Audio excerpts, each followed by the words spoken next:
أهلا بكم يا رفاق في تغطيتنا الخاصة لأعرق البطولات الإقليمية. تتجه أنظار جماهير كرة القدم الخليجية إلى النسخة المرتقبة كأس الخليج العربي خليجي 27، والذي تستضيفها المملكة العربية السعودية في مدينة جدة. هذه البطولة لا تقتصر على كونها مباريات تنافسية فحسب، بل هي ملتقى تاريخي يجمع الأشقاء لتجديد الشغف وإشعال المنافسة بين عمالقة الخليج الذين يمتلكون سجلا حافلا بالأمجاد والبطولات.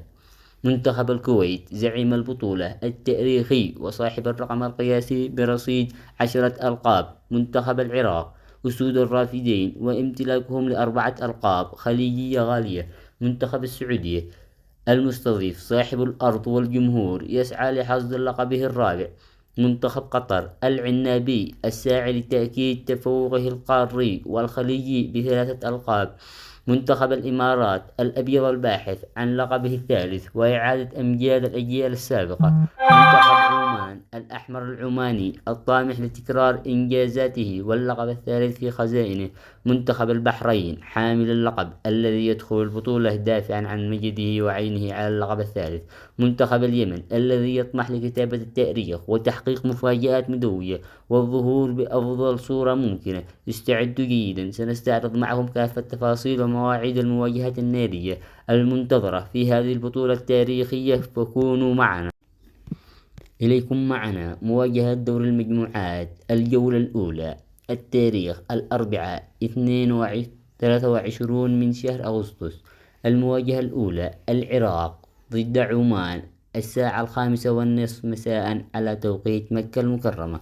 المواجهة الثانية السعودية في مواجهة الكويت في تمام الساعة 9 مساء على توقيت مكة المكرمة يوم الخميس 24 من شهر سبتمبر.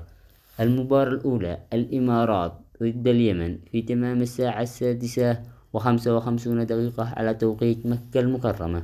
المباراة الثانية قطر ضد البحرين في تمام الساعة 9 مساء على توقيت مكة المكرمة. الجولة الثانية السبت 26 من شهر سبتمبر. المباراة الأولى الكويت ضد العراق في تمام الساعة 6:55. المباراة الثانية عمان ضد السعودية في تمام الساعة 9 مساء يوم الأحد 27 من شهر سبتمبر. اليمن في مواجهة قطر في تمام الساعة 6:55. المباراة الثانية البحرين ضد الإمارات في تمام الساعة 9 مساء على توقيت مكة المكرمة. الجولة الثالثة والأخيرة يوم الثلاثاء 29 من شهر سبتمبر. السعودية أمام مواجهة العراق في تمام الساعة 8:30 مساء على توقيت مكة المكرمة. المباراة الثانية عمان أمام الكويت في تمام الساعة 8:30 على توقيت مكة المكرمة يوم الأربعاء 30 سبتمبر.